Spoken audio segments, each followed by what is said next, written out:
Assalamualaikum warahmatullahi wabarakatuh. Selamat pagi Ibu dan teman-teman sekalian. Di pertemuan kali ini kami dari kelompok 3 akan mempresentasikan sebuah materi mengenai teori kebenaran. Kami dari kelompok 3 terdiri dari 6 anggota. Yang pertama yaitu saya sendiri, Niswatun Hasanah selaku moderator. Dan yang kedua adalah Olvi Masitoh. Yang ketiga adalah Rahmat Khairi, yang keempat Siti Fauzia, dan yang kelima Fiona, keenam Wahyu Prasetyo. Langsung saja kita masuk kepada materi yang pertama, yaitu pengertian kebenaran. Pengertian kebenaran akan disampaikan oleh rekan kami yang bernama Wahyu. Kepada Wahyu disilakan. Assalamualaikum warahmatullahi wabarakatuh. Sebelumnya terima kasih kepada moderator yang telah memberikan kesempatan kepada saya untuk menyampaikan materi tentang hakikat dan teori kebenaran. Langsung saja untuk pembahasan pertama mengenai pengertian kebenaran. Kebenaran dapat digunakan sebagai suatu kata benda, baik yang konkret maupun yang abstrak. Lalu ada dua pengertian mengenai kebenaran, yaitu kebenaran yang berarti nyata dan kebenaran yang berarti lawan dari keburukan dan ketidakbenaran. Nah, kebenaran dapat dikelompokkan menjadi 3 makna, yaitu kebenaran moral, kebenaran logis, dan kebenaran metafisik. Kebenaran moral adalah kajian etika yang menunjukkan hubungan antara yang dinyatakan dengan apa yang dirasakan. Lalu untuk kebenaran logis membahas tentang epistemologi, logika, dan psikologi yang menunjukkan hubungan antara pernyataan dengan realitas objektif. Lalu kebenaran metafisik berkaitan dengan yang ada, seperti alam, manusia, dan Tuhan, sejauh berhadapan dengan akal budi, karena yang ada mengungkapkan diri pada akal budi. Jika konsep kebenaran ditinjau dari sudut pandang potensi subjeknya, maka diketahui terdapat beberapa susunan tingkatan kebenaran, yaitu kebenaran indera, kebenaran filosofis, kebenaran ilmiah, dan juga kebenaran religius. Mungkin hanya itu pemaparan materi yang dapat saya sampaikan. Saya kembalikan kepada moderator. Baik, terima kasih kepada rekan kami Wahyu atas materi mengenai pengertian kebenaran. Selanjutnya yaitu materi mengenai jenis-jenis kebenaran.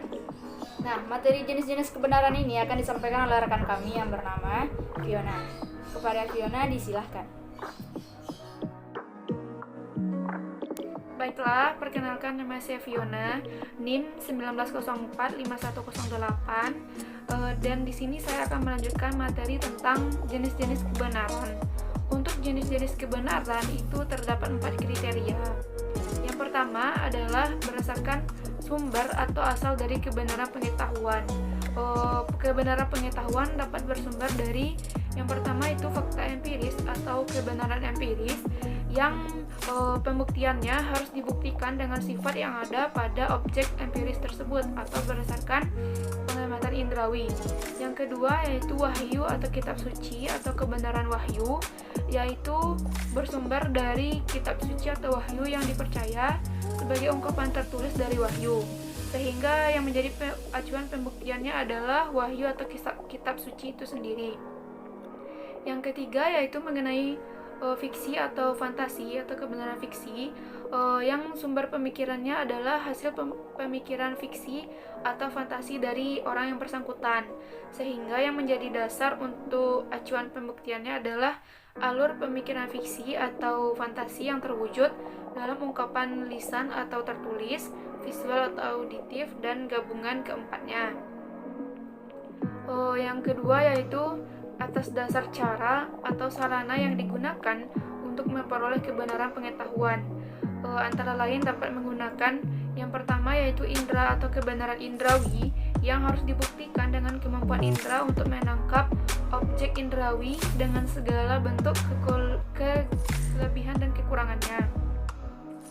Yang kedua yaitu akal budi atau kebenaran intelektual, di mana didasarkan pada pemakaian akal budi atau pemikiran agar dapat berpikir secara lurus, yaitu mengikuti kaidah-kaidah tertentu. Yang ketiga, kebenaran intuitif, yaitu didasarkan pada penangkapan batin secara langsung yang dilakukan oleh orang yang bersangkutan tanpa melalui proses penalaran terlebih dahulu, Sedang yang keempat yaitu kebenaran iman yang didasarkan pada pengalaman hidup yang berdasarkan kepada kepercayaan orang yang bersangkutan. Yang ketiga yaitu atas dasar bidang atau lingkup kehidupan, terdiri dari pengetahuan agama atau kebenaran agama, pengetahuan moral atau kebenaran moral, pengetahuan seni atau kebenaran seni, pengetahuan budaya atau kebenaran budaya, pengetahuan sejarah atau kebenaran historis, pengetahuan hukum atau kebenaran yuridis, dan pengetahuan politik atau kebenaran politik. Yang keempat yaitu atas dasar tingkat pengetahuan yang diharapkan dan diperolehnya, yaitu pengetahuan biasa sehari-hari, memiliki kebenaran yang sifatnya subjektif dan sangat terkait pada subjek yang mengenal. Pengetahuan ilmiah yaitu menghasilkan kebenaran ilmiah, pengetahuan filsafat yang menghasilkan kebenaran filsafat. Baiklah, sekian materi dari saya. Lebih dan kurang saya mohon maaf, saya kembalikan kepada moderator. Baik, terima kasih kepada rekan kami Fiona atas materi jenis-jenis kebenarannya. Nah, selanjutnya adalah materi mengenai teori kebenaran. Teori kebenaran terbagi menjadi 7. Untuk poin 1-3 akan disampaikan oleh rekan kami Suci. Kepada Suci disilahkan. Selanjutnya teori-teori kebenaran. Yang pertama, teori korespondensi.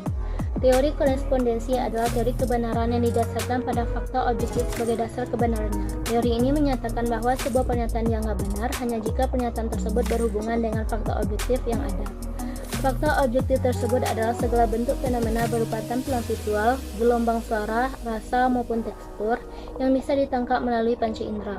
Sederhananya, suatu pernyataan dianggap benar jika ada faktanya. Jika tidak, maka pernyataan tersebut bukan kebenaran. Karena sifatnya yang mengandalkan pengalaman indrawi dalam menangkap fakta, maka teori ini menjadi teori yang digunakan oleh para empiris. Contoh dari teori ini adalah sebuah pernyataan di luar terjadi hujan. Dianggap benar jika terdapat fakta objektif di luar sana benar-benar terjadi hujan. Peristiwa turunnya air dari angkasa harus bisa ditangkap oleh panca indera. Jika tidak bisa ditangkap oleh panca indera, maka peristiwa hujan itu bukan merupakan fakta, melainkan hanya peristiwa delusif yang hanya berada dalam imajinasi si pemberi pernyataan. Yang kedua, teori koherensi adalah kesesuaian antara suatu pernyataan dengan pernyataan-pernyataan lainnya yang sudah lebih dahulu diketahui, diterima dan diakui sebagai benar. Maksudnya, suatu putusan dianggap benar apabila mendapat pernyataan atau pembenaran oleh putusan-putusan lainnya yang terdahulu yang sudah diketahui, diterima dan diakui benarnya. Contoh dari teori ini adalah di dalam disiplin ilmu matematika terdapat postulat bahwa jumlah sudut semua jenis bangun ruang segitiga berjumlah 180 derajat. Jika ada satu pernyataan bahwa terdapat satu bentuk segitiga yang jumlah sudutnya 210 derajat, maka tanpa harus menyaksikan bukti faktual segitiga tersebut, kita bisa menyatakan bahwa pernyataan orang tersebut tidak benar karena ia bertentangan dengan postulat. Pernyataan orang tersebut memiliki kontradiksi dengan postulat yang sudah ada. Yang ketiga, teori pragmatisme. Kebenaran suatu pernyataan diukur dengan kriteria apakah pernyataan tersebut bersifat fungsional atau memiliki kegunaan bagi manusia. Maksudnya adalah teori yang berpandangan bahwa arti dan ide dibatasi oleh referensi pada konsekuensi ilmiah, personal atau sosial. Benar tidaknya suatu dalil atau teori tergantung kepada berfaedah atau tidaknya dalil atau teori tersebut bagi manusia untuk kehidupannya. Teori pragmatisme berbeda dengan dua teori sebelumnya dalam menentukan dasar kebenaran. Jika pada korespondensi dasar kebenarannya adalah fakta objektif dan pada teori koherensi adalah konsistensi logis, maka teori pragmatisme meletakkan dasar kebenarannya pada manfaat praktis dalam memecahkan persoalan kehidupan. Contoh dari teori ini adalah neraka ada bagi manusia yang berperilaku jahat. Terlepas dari ketiadaan bukti empiris tentang neraka, pernyataan itu bisa dianggap sebagai pernyataan yang benar karena memiliki manfaat dalam menurunkan angka kejahatan. Baik, terima kasih kepada rekan kami Suci atas materi teori kebenaran dari poin 1-3. Nah, selanjutnya adalah teori kebenaran dari poin 4-7 yang akan disampaikan oleh rekan kami, Khairi. Kepada Khairi disilahkan. Baiklah, saya akan melanjutkan poin keempat, yaitu teori performatif. Teori performatif menjelaskan suatu pernyataan dianggap benar jika ia menciptakan realistis. Jadi pernyataan yang benar bukanlah pernyataan yang mengungkap realistis, tetapi justru dengan pernyataan itu tercipta realistis sebagaimana yang diungkapkan dalam pernyataan itu. Teori ini disebut juga tindak bahasa atau mengaitkan kebenaran satu tindakan yang dihubungkan dengan satu pernyataan. Misalnya, dengan ini saya mengangkat Anda sebagai manajer perusahaan atau spesies S3. Dengan pernyataan itu tercipta sebuah realitas baru, yaitu Anda sebagai manajer perusahaan atau spesies 3. Tentunya setelah S3-nya turun, di sini ada perbuatan yang dilakukan bersamaan dengan pengucapan kata-kata itu. Dengan pernyataan itu suatu penampilan atau perbuatan atau performance dilakukan. Contoh yang paling umum dari jenis kebenaran performatif adalah penentuan awal bulan Ramadan. Awal masuknya bulan Ramadan ditentukan melalui fakta munculnya hilal atau bulan muda yang merupakan awal pergantian bulan yang sekaligus menjadi penanda dimulainya ibadah puasa bagi umat muslim. Lanjut ke poin kelima, itu teori konsensus. Teori kebenaran konsensus pada awalnya digagas oleh Thomas Kuhn, seorang ahli sejarah ilmu pengetahuan atau penulis buku The Structure of Scientific Evolution. Ini menyatakan bahwa ilmu pengetahuan berkembang melalui beberapa tahapan. Pertama, ilmu pengetahuan berada pada posisi sebagai normal sains ketika ia diterima oleh masyarakat berdasarkan konsepsi kebenaran ilmiah. Pada perkembangannya akan muncul beberapa anomali yang membuat konsepsi kebenaran tersebut dipertanyakan keabsahannya. Selanjutnya akan terjadi revolusi ilmu pengetahuan yang juga menyebabkan pergeseran paradigma atau shifting paradigma dalam masyarakat ilmiah. Singkat kata, perkembangan ilmu pengetahuan ditandai dengan adanya pergeseran paradigma lama yang digantikan oleh paradigma baru. Pergeseran tersebut ditentukan oleh penerimaan masyarakat atau social scientist terhadap sebuah paradigma dari konsep kebenaran ilmiah. Lanjut ke poin ke-6, yaitu teori kebenaran sintaksis. Para penganut teori kebenaran sintaksis berpangkal tolak pada keteraturan sintaksis atau gramatika yang dipakai dalam suatu pernyataan atau tata bahasa yang melekat. Kebenaran ini terkait dengan bagaimana suatu hasil pemikiran diungkapkan dalam suatu pernyataan bahasa atau lisan atau tertulis yang perlu dirangkai dalam keteraturan sintaksis atau gramika yang digunakan. Bahasa memiliki peranan sentral dalam mengungkapkan secara verbal pandangan dan pemikiran filosofis. Maka timbullah suatu masalah, itu keterbatasan bahasa sehari-hari yang dalam hal tentu tidak mampu mengungkapkan konsep filosofis. Lanjut yang terakhir, itu poin ke-7, agama sebagai teori kebenaran. Pada hakikatnya manusia hidup di dunia ini adalah sebagai makhluk yang suka mencari kebenaran. Salah satunya cara untuk menemukan suatu kebenaran adalah agama. Agama dengan karakteristiknya sendiri memberikan jawaban atas segala persoalan asasi yang dipertanyakan manusia, baik tentang alam, manusia maupun tentang Tuhan. Dalam mendapatkan kebenaran menurut teori agama adalah wahyu yang bersumber dari Tuhan. Manusia dalam mencari dan menentukan kebenaran sesuatu dalam agama dengan cara mempertanyakan atau mencari jawaban dari berbagai masalah kepada kitab suci. Dengan demikian suatu hal dianggap benar apabila sesuai dengan ajaran agama dan atau wahyu sebagai penentu kebenaran mutlak. Sekian dari saya. Baik, terima kasih kepada rekan kami Khairi atas materi mengenai teori kebenaran. Nah, selanjutnya adalah aplikasi teori kebenaran dalam masyarakat yang akan disampaikan oleh rekan kami Olvi. Kepada Olvi disilakan. Baiklah, saya Olvi di 19 akan menjelaskan tentang aplikasi teori kebenaran dalam masyarakat. Berbagai teori kebenaran yang telah dipaparkan sebelumnya menunjukkan pluralitas kebenaran dalam filsafat. Adanya berbagai standar kebenaran selayaknya membuat masyarakat tidak lagi memandang validitas kebenaran dari sudut